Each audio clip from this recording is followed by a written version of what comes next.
Hey guys, Jerry here, and I've got a couple things that I kind of want to get off my chest with you guys about answering the call. So I hope you stick around to find out what this ham radio rant is all about.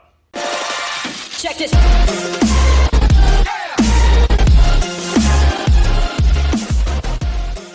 How many of you guys have been on a road trip and had your mobile rig on simplex 146.520 and crickets the entire road trip?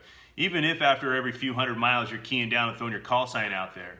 Or what about if you found a local machine on that same road trip and you keyed down after listening to a QSO and thought you'd just jump in there and introduce yourself? Nobody comes back to you. And that's kind of the type of people that I kind of want to have this video addressed to, is those who just, I'm going to give a benefit of the doubt and say maybe they're shy, but those are the people that don't really kind of blend in with the whole etiquette of ham radio. Biggest reason I got away from CB was because it was just trash to me. And I found that the ham radio operators, generally speaking, were much more courteous and welcoming and willing to help each other out with things. But what about SOTA activators? Or what about QRP stations? Are you that ham radio operator that's helping those guys out? In this video, I want to talk about what we can do as regular SOTA activators to promote SOTA and ham radio etiquette to help gain more activity on VHF. Ham radio operators are always complaining about, we're going to lose this bandwidth, we're going to lose that bandwidth, we have to use it or we'll lose it. And I think we got two struggles. That is a very true struggle. I think we're going to use it or lose it, but also, what about bringing in the next crop of people that are going to backfill all of our vacancies, if you will, and help us to keep this thing that we enjoy so much alive? What about that? What's our target market? We talk about the youth, and a lot of times you'll see little kids, 5, 6, 7, maybe 10 years old, but then what happens when they're 10 to about 25 or 30? I think that's where we're missing the mark. And I have a special thing that I want to consider a target market, and that's the hiking community. This channel is about hiking with ham radio. And I'll tell you why it got started, because I hunt, and I hunt by myself often, and I found that, well, cell phones don't work in the woods. We all pretty much know that.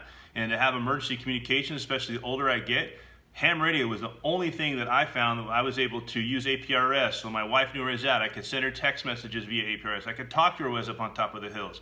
So ham radio has an extreme value, especially while being out in the woods or remote areas. With that comes SOTA, Summits on the Air. And you've seen all my videos on this channel. If you haven't, I encourage you to check out any one of the ones of what SOTA is about. But in a nutshell, hiking to a pre-designated peak to enjoy the hike and the scenery and everything else, and then you set up a ham radio station and you operate. Obviously this is battery powered, obviously this is QRP, so why are other ham radio operators not really wanting to help out or just be responsible on 520? So a couple things I want you to consider. I got 3 points that I want to make in this video, and here they are. Point number 1, if you're driving and you have a dual band radio, I would ask that you have one of the bands on 146.520. I can't tell you how many times I've been up on top of the hill, and that's actually worked out for me. In fact, one of my last videos not long ago on Pacifico Mountain, you'll see the card up here. That was my first contact, was a guy on his way to go out jeeping, and I'm thankful for him that he came back, because in an area that I knew I had a commanding view, I could reach out big time in that Antelope Valley out there.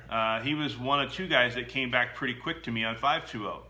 And had no idea really what SOTA was about. So 520 is a frequency I think all ham radio operators should have on one of their bands at any given time. That's my opinion. I hope you share that with me, and I hope you can see the value of why you'd want to do that. The second point I'd like you to consider is, if you're in a local ham radio club, which I'll be honest with you, I am not, but if you are and you have that ability, or if you know of a club that you could visit, I would ask that you visit that club during one of their meetings and talk about SOTA, talk about Summits on the Air, talk about ham radios, QRP, and this topic right here, 146.520, and everything I bring up. Show this video if you want. I would highly encourage that we get the word out of what SOTA is, because it is at the root of what ham radio is all about. It's about communications, portable power. I mean, it should speak to everybody who's watching this channel about what we should be doing as ham radio operators. So I would ask that you go to your local clubs and you promote it. I'm not in a formal club. I do have a machine that I frequent, a couple different machines here, and those guys are awesome. I'm able to drop a call on one of those 2 machines, and those guys immediately come over to 520 for me, and even drag more people over, and I'm easily able to get my contacts. However, if I didn't have those 2 active machines in my area, and this happened to me while visiting in Las Vegas, this happened once, and also one of the machines up in the Big Bear area didn't bother to come back to me and come over to 5-2, and I was a little bit peeved by that. But anyways, if you are part of a local club, I would ask that you kind of talk about this, show this video, let them consider it, and shoot me an email if they got any questions, or if they want me to visit their club and talk about what I do, what SOTA is, and just be a guest speaker. But got to promote this simplex and VHF operations, because you know the technician class license is the first entry-level license there, and that's going to be our next crop of people, which brings me to my third point. I've already alluded to this third point, and the third point of, if we don't use it, we're going to lose it, and we have to come up with this next generation of ham radio operators. We all talk about the youth coming in. This is an old man's game. I've looked at my analytics on this channel. The average person on this channel is 45 to 54 years old, my age group. But we need to bring in the next wave of people, the next generation, and what a better target market than just the general hiking community. That's why my channel is dubbed Hiking with Ham Radio. I enjoy the hiking part of getting out in the outdoors because, like I said, I like to hunt, be outdoors. So hiking is a big part of what I do, and ham radio complements that. And I think that if we've reached that community, we have an opportunity to find the next wave of people that could step in that are the right age bracket, that are already technical speaking type people. Video games, cell phones, they understand all that. They have no clue about ham radio, but if they understood what it's like, and the people that I've had a chance to share this with, when you're deep in the woods and you work that ham radio, and I talk about making my truck into a little repeater, when I crossband into it and I show them APRS, they like that stuff. So I think we need to reach that market, that 15-year-old to say 30-year-old market. I think that's a huge market for us as ham radio operators to consider, and I hope that you try reaching out and you're a good example and an ambassador for the ham radio community. That is my third point here. So the last thing I want to leave you with is what I'm going to call the bonus tip. And this is for the general class operators and above, the people that are able to get on HF. I can't tell you how many times being on HF that I'm hearing somebody's radio station splatter all over the band. As a QRP station, especially if you're working some traffic there, I've had a few really cool guys that have keyed down and stomped on these other stations, told them, hey, they're working a QRP station. But, you know, this is going to be to the older guys out there, the high OMs, the guys that have to do their nets at a certain time. Yes, I'm making fun of you a little bit because you get on there and you talk about what the weather's like in Alaska compared to Florida. But what if there's a station out there that's trying to get in? Do you give them a chance, or are you so focused on what time your net starts and ends and logging call signs? I mean, in essence, it's kind of a mini SOTA thing in its own way, other than, I don't know. But there's guys out there that are working small stations and are trying to get in and play on the bands too. So I would ask that, yeah, we're all supposed to share these frequencies, and I would ask that just, you know, if you can scale back that power, or if you can listen in between your QSOs a little more, you might hear a station on the fringe. Just something to think about, be courteous, so that we can all get in on the bands.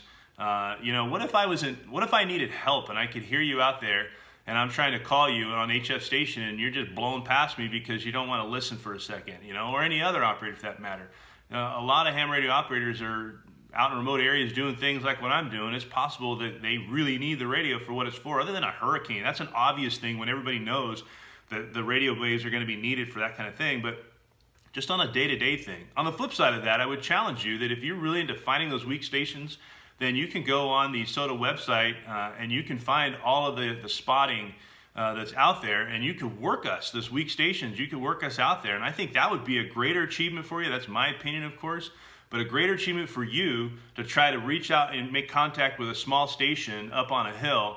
I think that's a greater sense of achievement than 1,500 watts to 1,500 watts, you know, from New Mexico to Arizona or whatever it is. So just something to consider.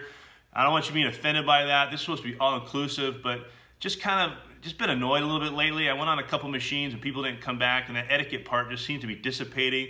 And, you know, the OGs are just getting a little crotchety. I'd ask you to just kind of think about who's going to be the next wave coming in, and let's try to bring everybody in, and let's try to be a little more inclusive, a little more courteous out there with one another. So anyways, that's my rant for the day. I hope to work you all on a summit here soon, trying to get out at least once a week. Today being Thanksgiving, so I'm thankful for every one of the operators out there that have keyed down and given me a contact so I can make QSOs, because hiking up some of those hills is a lot of work, and some of them you drive up, who knows. But out of the way, for all my SOTA brothers out there, brothers and sisters, and everybody involved in the Summits on the Air, I hope you have a happy Thanksgiving, and everybody else as well. I'll put the links down in the description about how to get to the SOTA watch so you can find the spots. And also, I will ask that you subscribe to this channel and look at some of the other videos and follow me and throw me some comments. If you don't like it, that's fine. Tell me why you don't like it. Tell me if you disagree with me. I'm good with that. I want to hear your side. If maybe you're on a machine and you don't want to keep back, tell me why. Give me some perspective on that. But consider subscribing, consider engaging, and playing along here, and I hope to see you on the log later on. All right? That's as good as I've got for a ham radio hi-ho ending. Anyway, 73, have a good day.